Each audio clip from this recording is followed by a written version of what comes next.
余裕やな。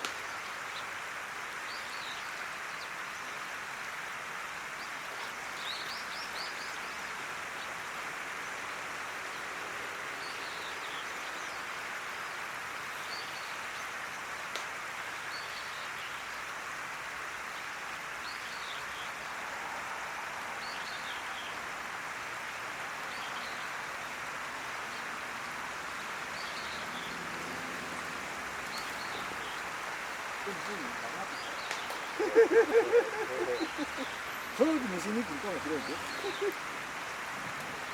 手振っとこうやって。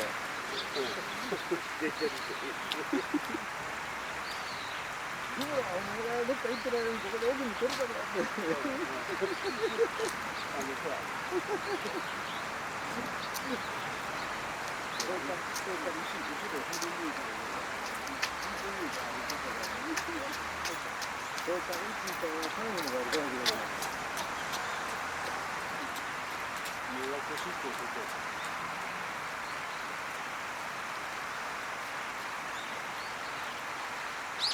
もう来季から手袋いいって。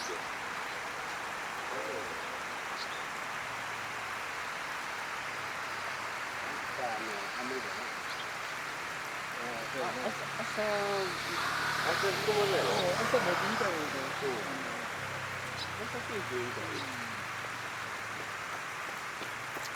だいぶずれてきとるもんね。